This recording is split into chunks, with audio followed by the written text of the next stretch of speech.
Stephanie Arell, and today I want to talk to you about the word healing. I just finished a semester of teaching scripture and the human response to trauma, and one of the things I talk to students a lot about is the use of the word healing. A lot of their final products, incidentally, included the word, which makes me kind of think they were using ChatGPT, because ChatGPT likes that word unless you tell it not to use that word.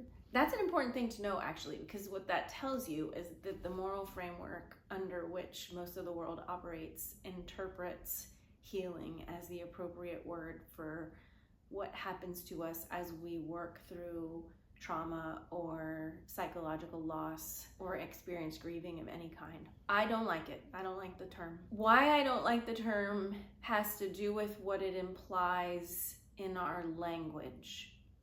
And before I go too deep into that, let me say that I do have a belief that the words that we use shape us in some way. Any way you have an expression, what you say about yourself, what the world communicates, the cliche phrases that we have, all of these things communicate and start to shape reality. And as a result, I think very critically about the words that I use and how they shape my reality and how they shape the reality of my students. And when I'm talking about trauma, what healing does is it shapes an assumption that the wounds of psychological hurt have closure. More sticking with the metaphor, they go away somehow. And I actually don't believe that. Now, I also don't like the concept of sitting in one's wounding. That's a different perspective. Using the word healing, though, leads us to a conclusion that there's some finish to grieving a loss or working through a trauma. Once again, I want to repeat, because I think this is really important, that does not mean I think it's great to sit in all of that. I do think there needs to be some process through it, but I think that there's different words that we can use instead of the word healing. Let's take a backwards look at the word itself and then kind of go to the alternatives that I would recommend. When you fall down, I don't know, on a bicycle is coming to mind. So you fall down on your bicycle. I'm thinking of a time I fell down on my bicycle. I still have a scar from it, actually. Had really hurt my elbow, had rocks in my elbow, scraped my hands, skin was peeled off. My skin, you can't tell I fell off the bicycle. It healed. It's gone. It's gone. I still have a little scar here, but nobody in my life would ever look at my elbow and go, oh my God, she fell off a bike. It's gone. It mostly healed. There's still a little wound there. If I say to you, this is going to help you with your healing, what I immediately imply is I'm going to fix you in some way. I don't really think I have the power to do that. I think I can help you think about how you work on yourself. And this also implies I don't really like the word fixed. But when I say to you, this is going to contribute to your healing, this is your healing, I am implying that there's something wrong with you and there's something I'm going to give you or something that is out there that's going to fix what that thing is that's wrong with you. And all of that messaging, I don't approve.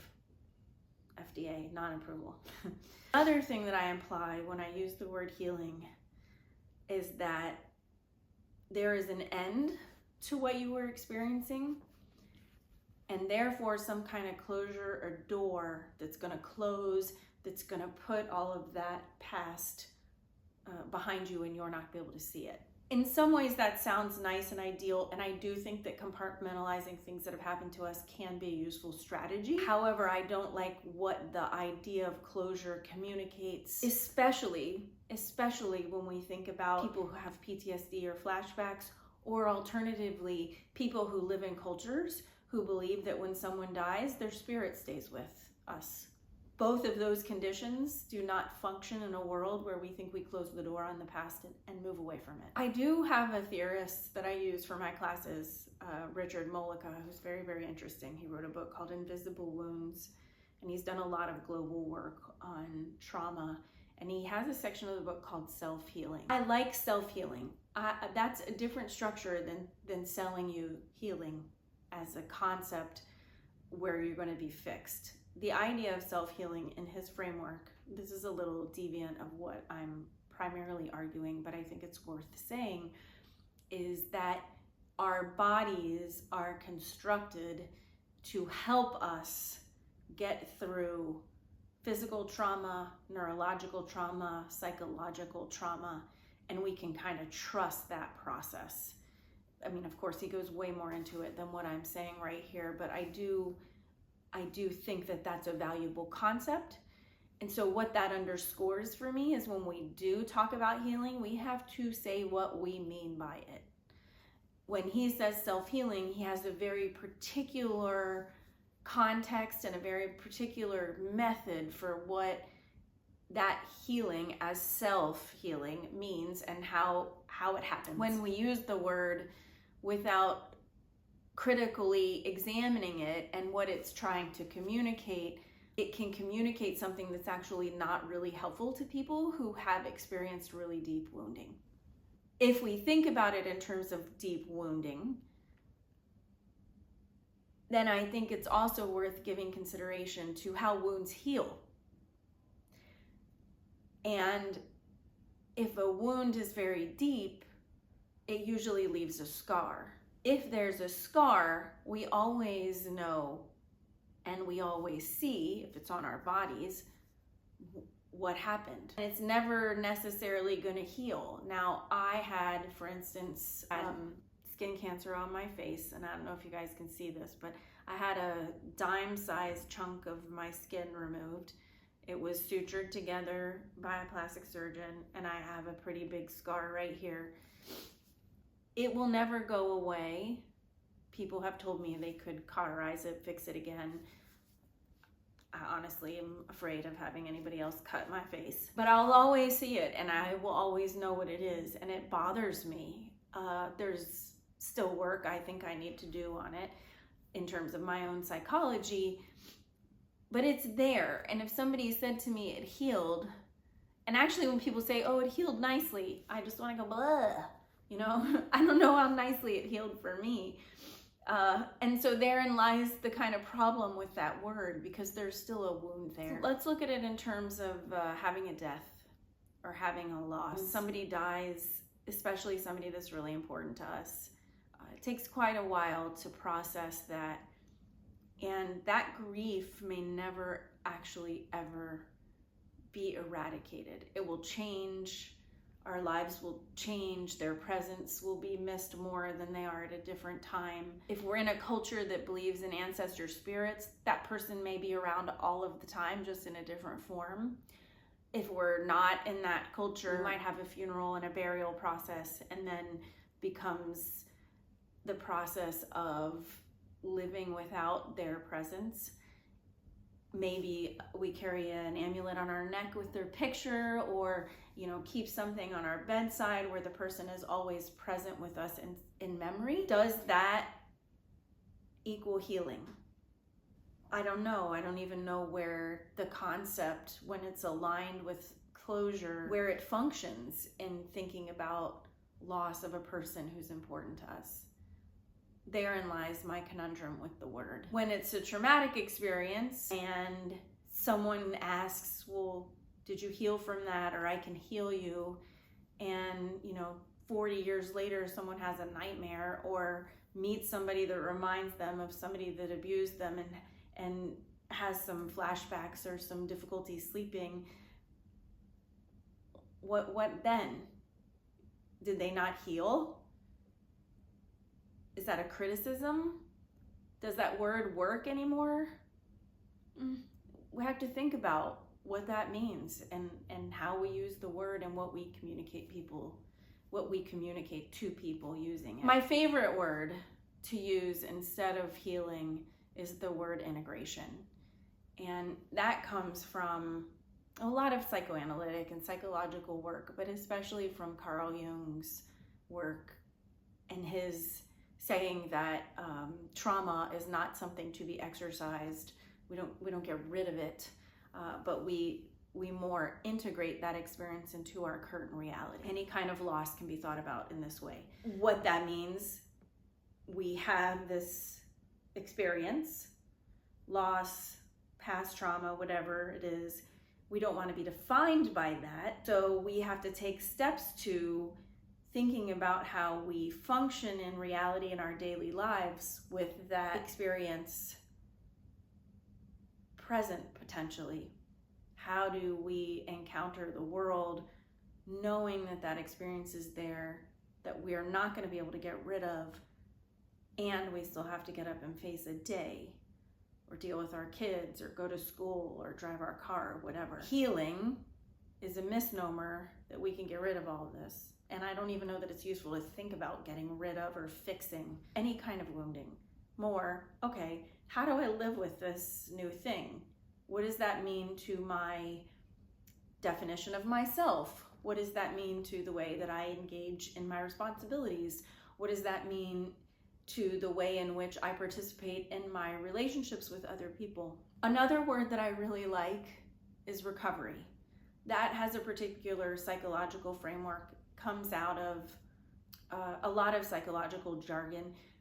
Judith Herman uses it in her book, Trauma and Recovery. Recovery in her lexicon has to do with thinking about processing past trauma as a process.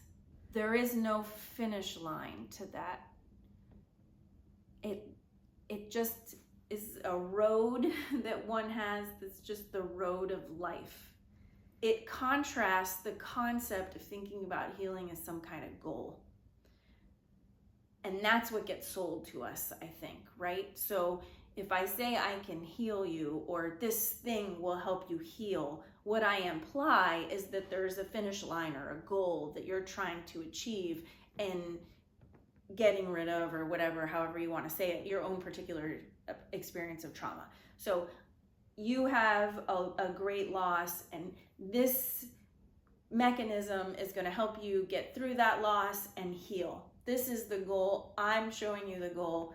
Make it to that goal. Saying recovery first implies that you have to do a lot of work, which is in fact the case. And it also implies that there's pieces that we are now needing to recover.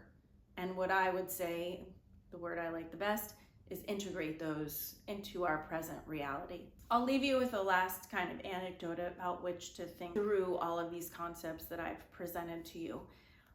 And that's the idea of a car accident. And I will use myself as an example. Actually, this car accident pretty much changed the trajectory of my entire life. I was 19 and I was turning left from a highway onto a major street in Florida. And I was turned looking at oncoming traffic, and somebody nailed me pretty badly from behind. And this turn hurt my spine, and it's actually hurting right now. And I think it's actually from thinking about this, but it is an area of my back that often gets inflamed. So however many decades later, where I have to continually work on, almost I would say weekly, kind of massaging that area of my back to make sure that it doesn't overreact to any kind of turning movements that I make. And unfortunately, at my desk, I'm often turned this way, which exacerbates that feeling. I went through physical therapy for 6 months to fix this, and I also had to stop running. And I went into a Pilates class, incidentally, and the Pilates instructor said, "You should get certified in this because you're really good at it." And I was like, "No, I just got into a car accident, and so this is the only exercise that I can really do right now." And my physical therapist said, "This will help your spine." And that was the end of that, because if you've watched any of these videos, you probably have uncovered already, or if you look at any of my social media, that I owned Pilates studios and that I've worked with dancers and that I continue to do a lot of work with bodies around this concept that once we have oftentimes grave injuries, they stick around and they affect choices that we make. They help shape our lives. They continue to bother us sometimes, right? So if I'm not paying attention to where my back is, it starts to talk to me and say, "Hey man, you didn't take care of me this week, so can you, get on a lacrosse ball and massage that area loosen it up a little bit. But I will always have to pay attention to that injury, as many of you might have stories where you either know somebody or you've experienced a physical injury, and it never completely disappears. It's always something now around which you have to work, or that you have to pay attention up to in order to function. And it doesn't heal. So that's my little 2-cent piece, a little longer than that, on thinking about the word. And beyond that, the takeaway I'd like you to have from this video is really examining the language that you use to describe your experiences, because that language will shape you. Thanks.